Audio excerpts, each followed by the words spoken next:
รับสมัครพนักงาน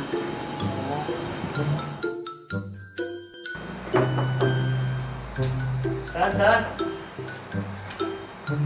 สวัสดีสวัสดีครับอ่านประตูเลยโอ้เจ้ายุงย่านยุงเข้า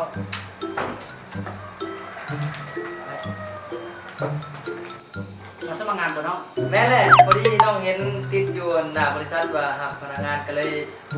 มาลองสมัครเบิ่งสาเหตุยังน้องจึงมาสมัครงานบริษัทอะไรอ้าวก็บริษัทมึงอ่ะประกาศหาพนักงาน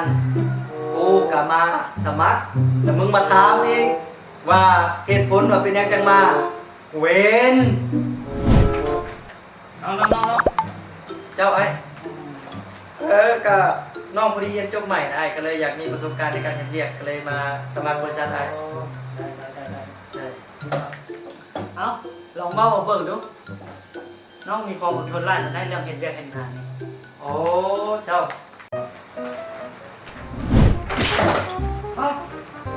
กูมาสมัครเรียกอยู่บริษัทมึงนี่เทื่อที่10แล้วเทื่อที่10แล้วมึงก็บ่ฮับเทื่อนี่มึงบ่ฮับบริษัทมึงไฟใหม่น้องเจ้าไอ้โอ้น้องมีความอดทนเนาะแต่คืออยู่เรือนนี่นะน้องนี่จะเฮ็ดเรียกช่วยพ่อช่วยแม่นะคือน้องนี่อันไปตักน้ำนะอยู่บ้านนอกเนี่ยตักน้ำมาใส่กระฟุยนี่นะกระฟุยไอ้รู้จักกระฟุยเนาะ10 ถังอ่ะ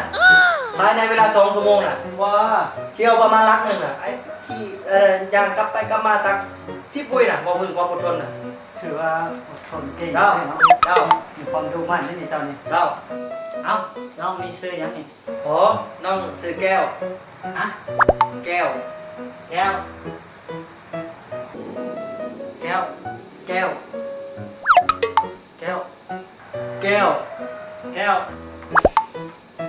เบิ้งปากเนาะแก้วมึงคิดชื่อยังไงอย่างไปจ้า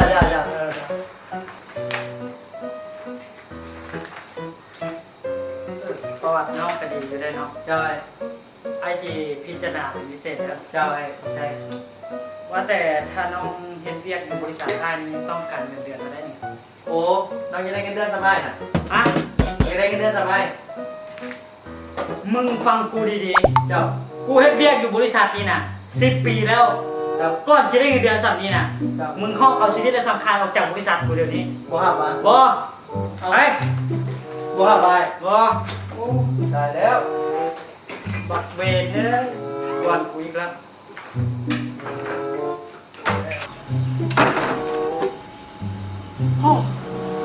ป่านนั่นหับสมัครพนักงานบัดกูมาแล้วเสือกบ่หับเฮ้ยจูดบริษัททิมเลยเป็นยังไงวะ